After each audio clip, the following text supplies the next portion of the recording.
한 주간 동안 세상을 살아가면서 참 분주하게 우리가 살아갑니다. 직장에, 학업에, 알바에, 또 여러 가지 관계 때문에 이리저리 치이며 정신없이 살아갈 때가 참 많습니다. 주님, 이 시간 우리의 영혼이 잠잠히 주님만 바라봅니다. 잠잠히 주님의 역사하심을 기대합니다. 하나님, 이 시간 우리에게 말씀하여 주시고 이 시간 우리 청년 한 명 한 명의 인생 가운데 개입해 주시사 하나님께서 역사해 주시옵소서. 하나님, 감사합니다. 너무나도 날씨가 덥고 지치지만 살아갈 수 있는 힘을 허락해 주시옵소서. 오늘 중고등부 수련회로 인해 또 이 자리에 함께하지 못한 또 많은 청년들이 있습니다. 그들의 삶 가운데도 함께해 주시옵소서. 감사합니다. 예수님의 이름으로 기도합니다. 아멘. 오늘 하나님께서 우리에게 주신 말씀은 시편 42편입니다. 시편 42편 1절에서 11절까지 저 한 절, 여러분 한 절 읽겠습니다. 저부터 읽겠습니다. 하나님이여, 사슴이 시냇물을 찾기에 갈급함같이 내 영혼이 주를 찾기에 갈급하니이다. 내 영혼이 하나님 곧 살아계시는 하나님을 갈망하나니 내가 어느 때에 나아가서 하나님의 얼굴을 배울까. 사람들이 종일 내게 말하는 말이 내 하나님이 어디 있느뇨 하오니 내 눈물이 주야로 내 음식이 되었도다. 내가 전에 성의를 지키는 무리와 동행하여 기쁨과 감사의 소리를 내며 그들을 하나님의 집으로 인도하였더니 이제 이 일을 기억하고 내 마음이 상하는도다. 내 영혼아, 내가 어찌하여 낙심하며 어찌하여 내 속에서 불안해하는가. 너는 하나님께 소망을 두라. 그가 나타나 도우심으로 말미암아 내가 여전히 찬송하리로다.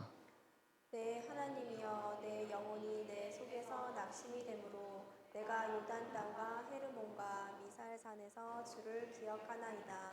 주의 폭포 소리에 깊은 바다가 서로 부르며 주의 모든 파도와 물결이 나를 휩쓸었나이다. 낮에는 여호와께서 그의 인자하심을 베푸시고 밤에는 그의 찬송이 내게 있어 생명의 하나님께 기도하리로다.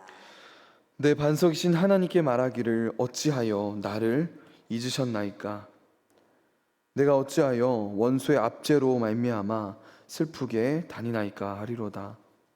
내 뼈를 찌르는 칼같이 내 대적이 나를 비방하여 늘 내게 말할 내 하나님이 어디 있느냐 하도다.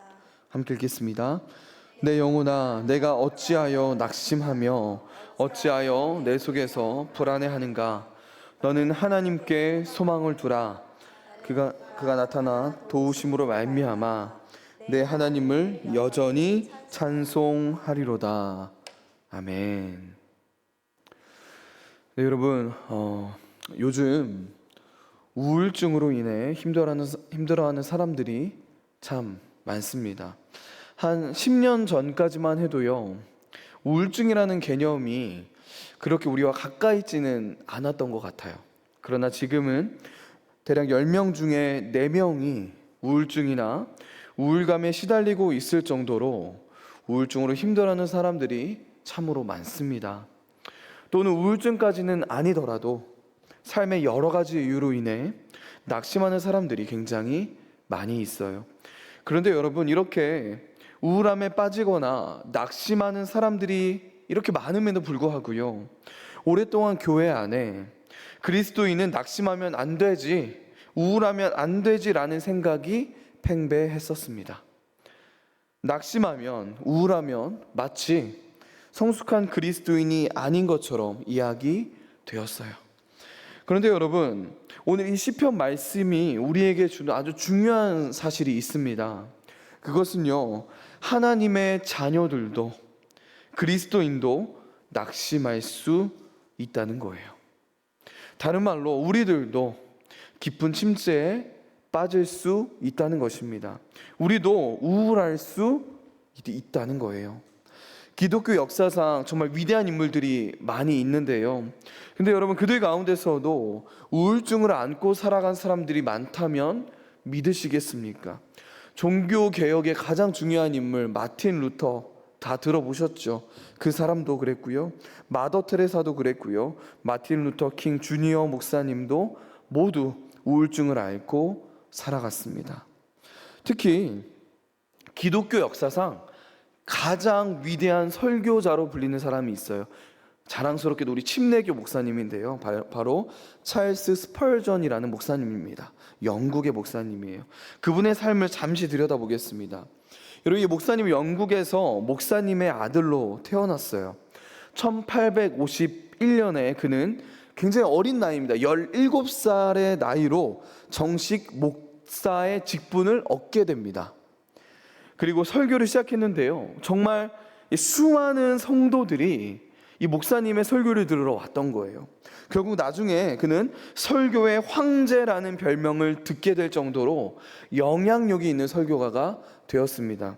목사님은요, 27살 나이에 메트로폴리탄 태버나클 교회에 담임 목사로 오게 됩니다. 그것이 굉장히 컸어요. 예배당이 약 6,000석이었습니다.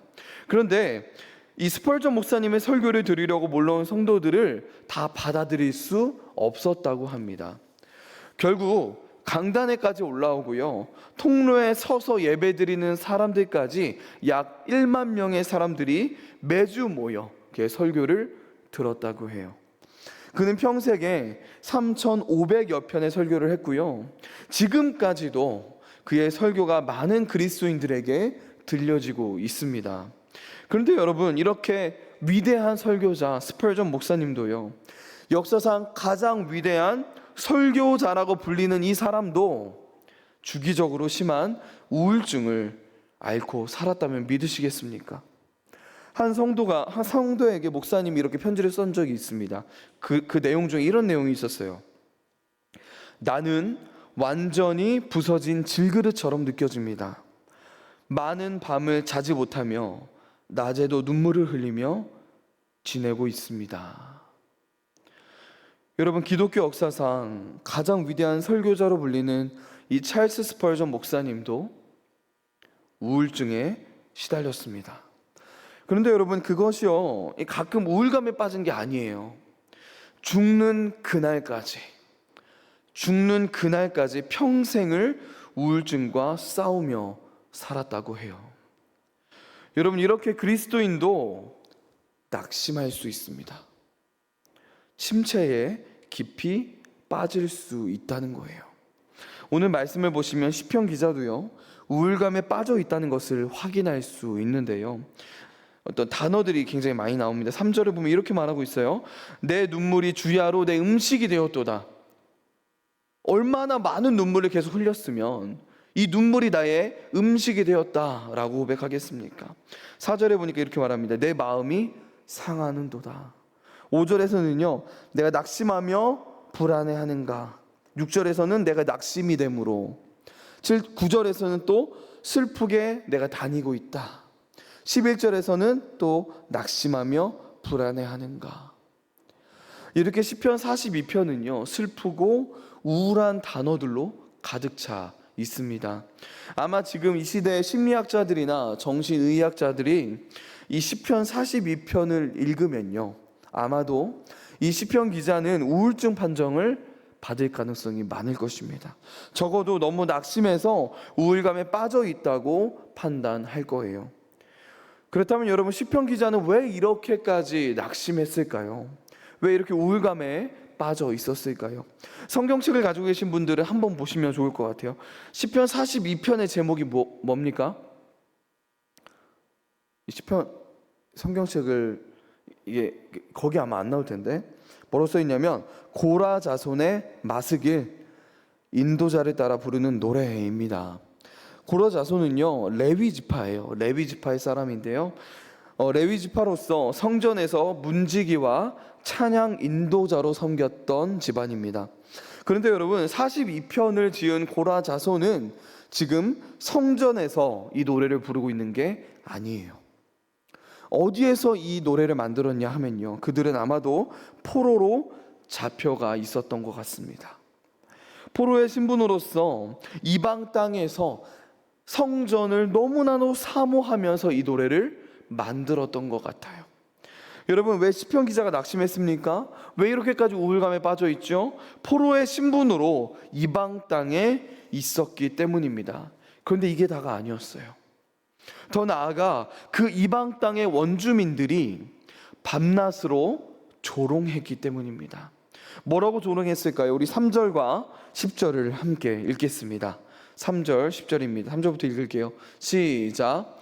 사람들이 종일 내게 하는 말이 내 하나님이 어디 있느뇨 하노니 내 눈물이 주야로 내 음식이 되었도다. 10절입니다.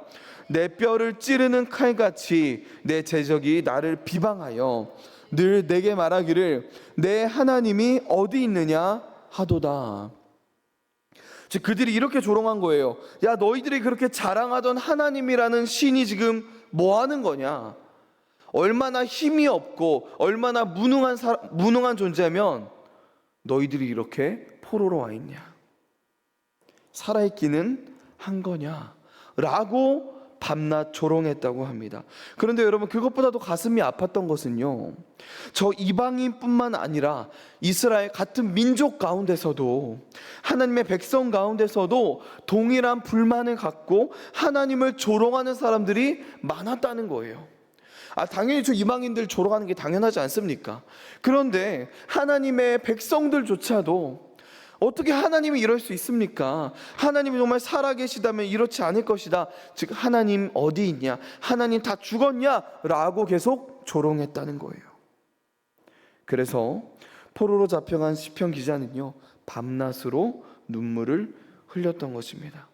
그런데 여러분, 이렇게 힘들고 어려운 상황 가운데서 낙심하고 있던 이 시편 기자는, 우울감에 시달렸던 이 시편 기자는요, 결코 낙심과 우울감에 잠기지는 않았습니다.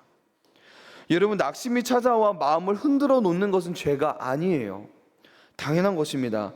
낙심하거나 우울감을 갖는 것 자체가 죄는 아니라는 거예요. 그러나 여러분, 그리스도인은요, 그 상태에서 그저 머물지 않습니다. 그리스도인은 마음이 낙심될 때, 우울증 가운데 있을 때 거기에 계속 잠식되어 있는 것이 아니라 그때마다 다시 일어나는 존재입니다. 그리스도인의 한숨은 한숨에서만 끝나는 것이 아니라 그 한숨이 노래로 바뀐다는 사실을 여러분 기억하십시오. 마치 오늘 시편 기자처럼 말입니다. 오늘 말씀을 보면요, 시편 기자의 한숨이 노래로 바뀌었다는 것을 알 수 있는데요. 그렇다면 이 시편 기자의 한숨이 어떻게 노래로 바뀌었을까요? 첫 번째로 시편 기자는 하나님을 갈망했습니다. 우리 1절과 2절을 함께 읽겠습니다. 시작. 하나님이여, 사슴이 시냇물을 찾기에 갈급함 같이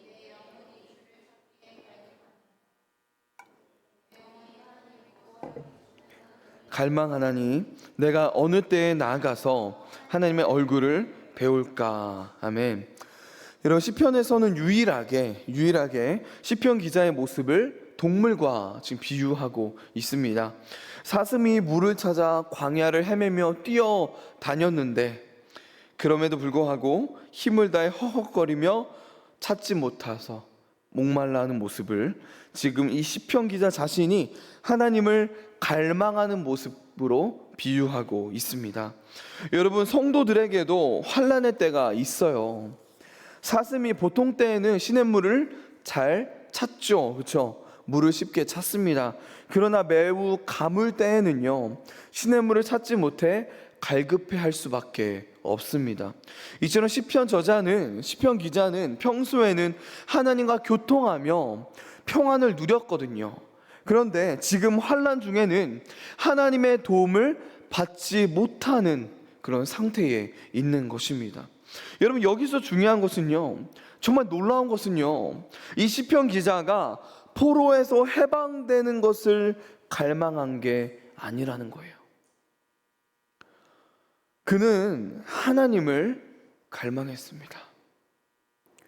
더 정확하게는 하나님께 예배 드리는 것을, 하나님과의 깊은 교제를 갈망했다는 거예요.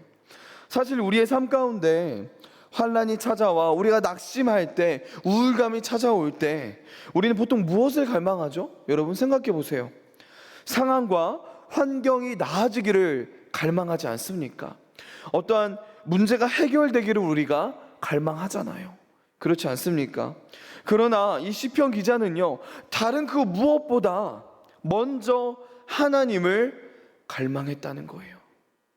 왜 그랬을까요? 오직 하나님만이 진정한 생명을 주실 수 있는 생수의 근원이 되시기 때문입니다. 우리의 영혼은 오직 하나님께 연결되어 있을 때만 만족을 누릴 수 있는 존재거든요. 여러분, 이 세상의 모든 사람은 영적인 존재입니다. 여러분, 영적인 만족이 없으면요, 결코 만족감이 없다는 거예요. 육적으로 아무리 채워도, 돈으로, 여자로, 남자로, 명예로, 성공으로 아무리 채워도 우리에게는 만족감이 있을 수가 없어요. 왜요? 영적인 존재이기 때문에. 영적인 만족이 있어야 우리에게 진정한 만족이 주어진다는 것입니다. 그래서 시편 기자는요, 오직 하나님께만 소망을 두겠다고 선언한 거예요. 여러분, 여러분에게 가장 중요한 것은 무엇입니까? 당장 나의 문제의 해결인가요? 아니면 하나님인가요? 나를 낙심하게 만드는 문제가 해결되는 것 중요합니다. 그러나 그것이 가장 중요합니까? 아니면 하나님과의 관계가 가장 중요합니까? 여러분, 시편 기자에게는 하나님이 가장 중요했어요.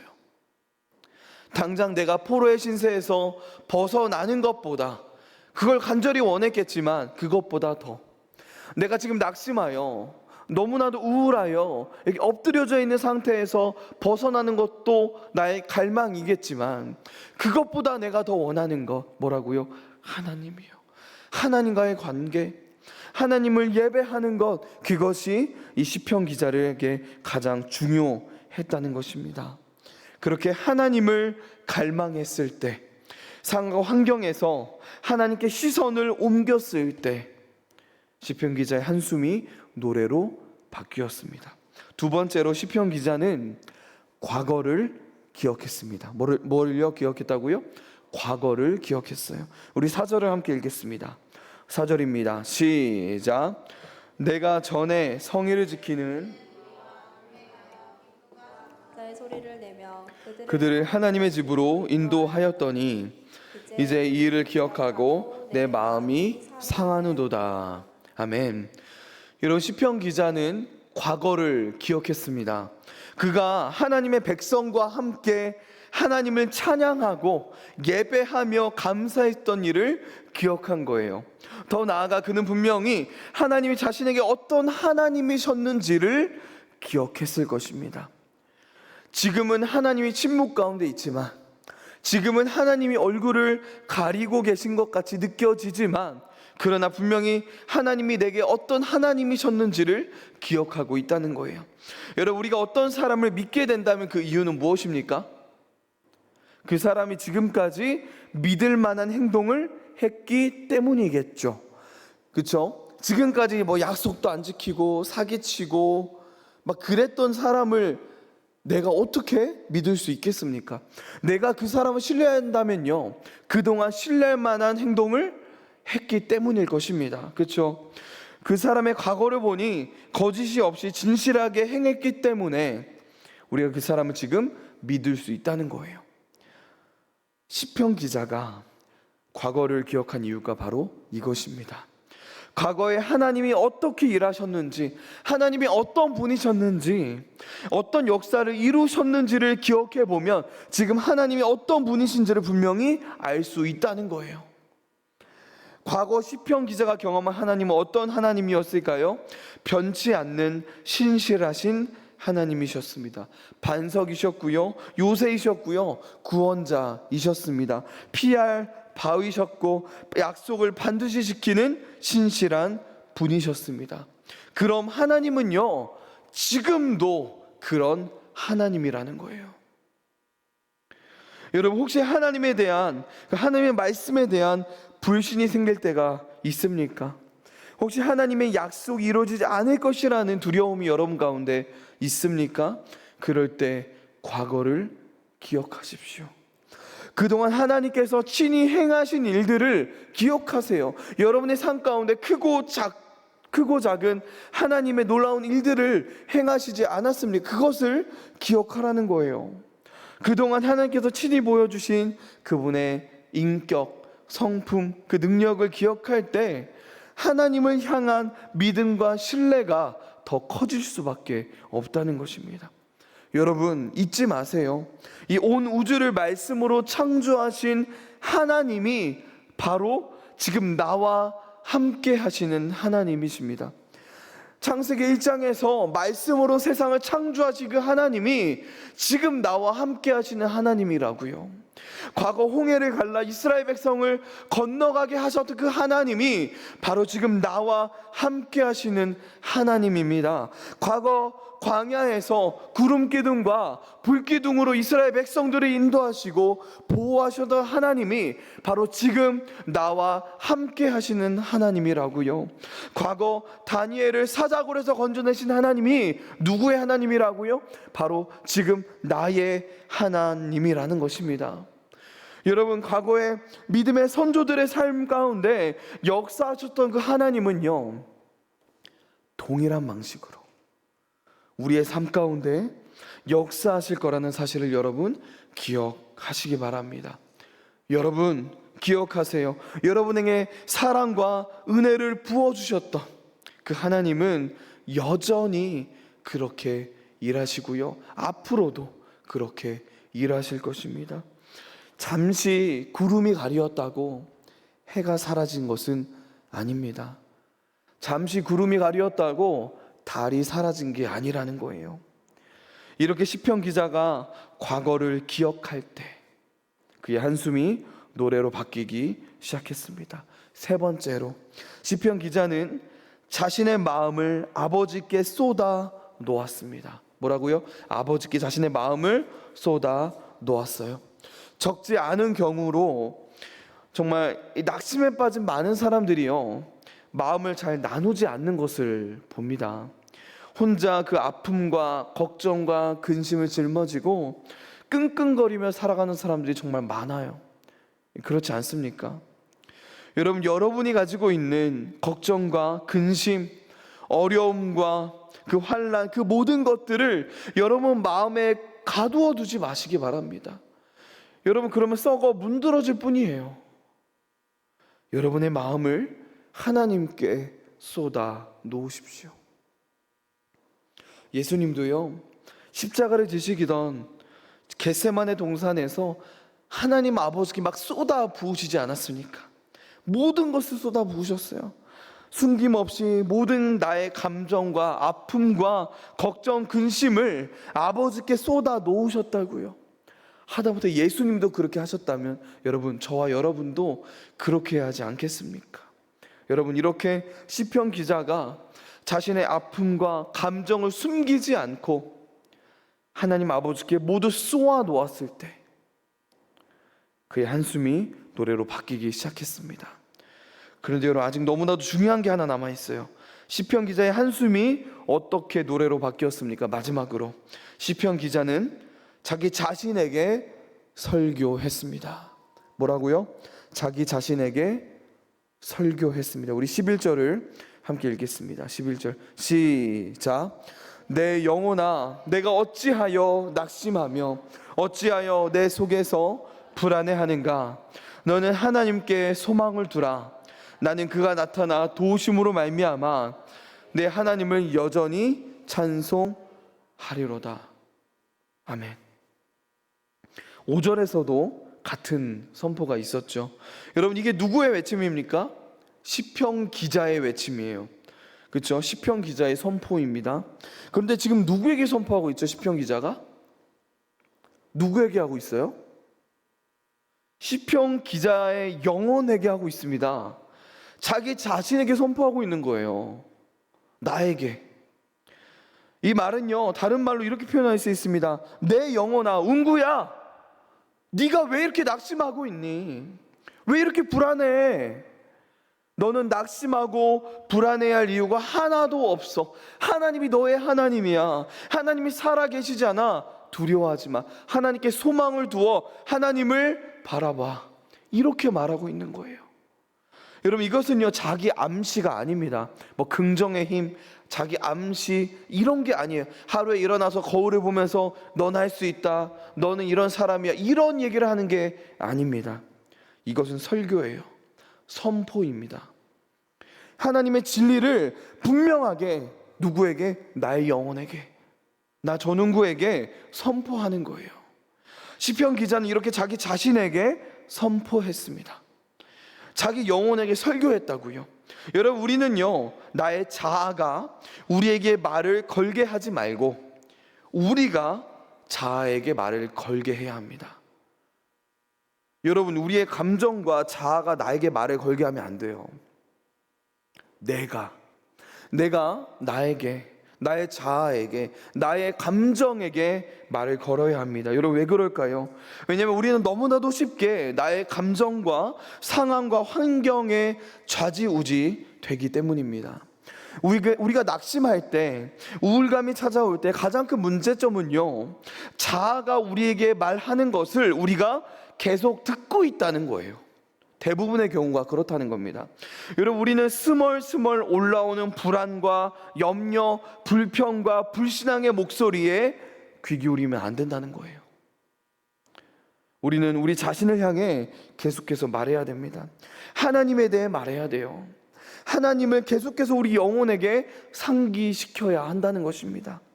우리는 우리 자아를 향해 무엇을 말해야 할까요? 바로 하나님의 말씀입니다. 나의 감정이 아니에요. 세상의 지식이 아닙니다. 하나님의 말씀을 나의 영혼에게 말해야 된다는 거예요. 진리의 말씀으로 우리 안에 그 어두운 목소리와 싸워야 된다는 것입니다. 하나님의 말씀으로 우리 자신에게 설교하고 꾸짖어야 된다는 거예요. 그리고 무엇이 진리인지를 말해야 됩니다. 여러분, 우리가 낙심하면요, 우울감에 빠지면요, 끊임없이 나의 감정에 요동돼요. 팩트가 아니라 나의 감정이 판단하는 것에 좌지우지 된다는 거예요. 다른 사람들의 시선, 누군가의 조언, 누군가의 어떠한 감정과 어떠한 느낌으로 모든 것을 판단하게 된다는 것입니다. 그러지 말라는 거예요. 여러분이 낙심할 때, 여러분이 우울감에 빠지기 시작할 때, 이 하나님의 말씀, 이 진리의 말씀으로 여러분에게 외치시기 바랍니다. 무엇이 진리인지를 말해야 된다는 거예요. 감정에 빠지는 것이 아니라, 나의 감정에 내가 좌지우지 되는 것이 아니라 무엇이 팩트인지를 우리 자신에게 말해야 된다는 거예요. 이것을 너무나도 잘 알고 있던 시편 기자는 자신의 영혼에게, 자기 자신에게 설교한 것입니다. 내가 너무나 우울할 때 하나님이 나를 버린 것 같잖아요. 그런데 안 그렇잖아요, 여러분. 실제로는. 그러니까 선포하는 거예요. 나의 영혼아, 하나님은 살아계시고 지금도 나와 함께 하시다 라는 것을 선포하라는 겁니다. 내 주위에 아무것도 없는 것 같잖아요. 그 누구도 없는 것 같잖아요. 선포하라고요. 하나님이 함께 하신다고, 하나님의 백성들이, 교회가 나와 함께 한다는 이 사실을 선포하라는 거예요. 우울합니까? 선포하라는 거예요. 하나님이 나의 소망이시요 나의 기쁨의 원천이 되시기 때문에 그 사실을 여러분의 영혼에게 선포하라는 것입니다. 감정에 빠지지 말라는 거예요. 그것에 좌지우지 되는 것이 아니라 이 진리의 말씀, 하나님의 말씀을 우리의 영혼에게 말하라는 것입니다. 여러분, 이렇게 시편 기자가 자기 영혼에게 설교했을 때, 선포했을 때 그의 한숨이 노래로 바뀌기 시작했습니다. 이제 말씀을 마무리하겠습니다. 여러분, 혹시 지금 환난 가운데 계십니까? 이 환난과 어려움으로 인해 낙심하고 계신가요? 혹시 우울감과 싸우고 계십니까? 그때 가장 먼저 하나님을 찾으십시오. 하나님을 갈망하시기 바랍니다. 나의 힘과 노력에 소망을 두는 것이 아니라 내 옆사람, 나의 가족 정말 중요하지만 거기에 소망을 두시는 것이 아니라 하나님께 소망을 두십시오. 왜냐하면 하나님은 유일하게 변하지 않으시고 유일하게 우리를 있는 그대로 받아주시기 때문입니다. 그 다음 과거를 기억하십시오. 과거에 행하신 하나님의 그 일들과 베푸신 은혜와 사랑을 여러분 기억하세요. 여러분 다 기억이 있잖아요. 달콤했던 하나님과의 기억이 있지 않습니까? 내가 수련회 때 은혜 받고 예배 때 또는 어떠한 가정에서의 일 가운데 하나님과 교제했던 경험, 그런 뭔가 달콤했던 경험들을 기억하라는 거예요. 또는 내 삶에 어떤 기적적인 하나님의 역사하심이 있었습니까? 그것을 기억하라는 거예요. 왜요? 그 하나님이 지금도 그렇게 역사하고 계시기 때문입니다.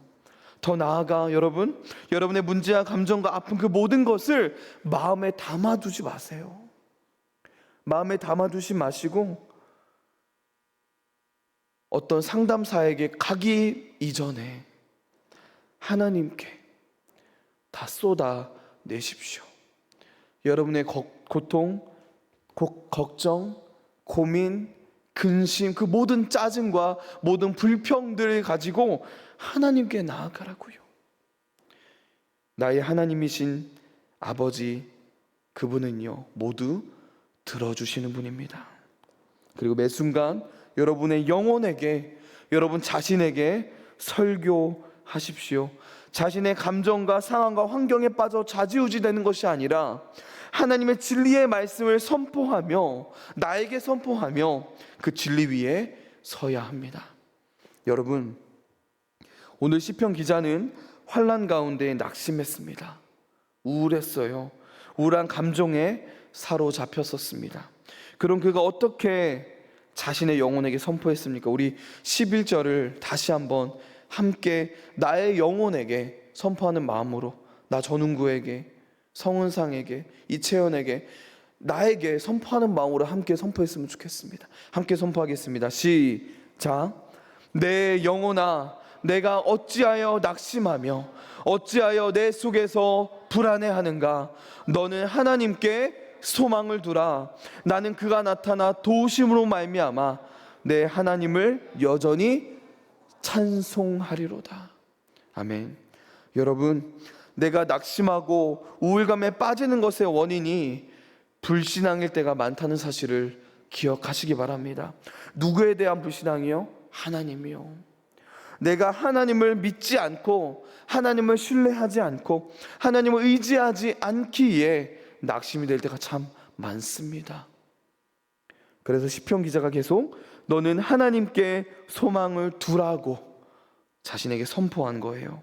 여러분, 낙심이 될 때, 우울한 감정이 나를 사로잡을 때 그 감정과 상황에 빠지지 마시고요.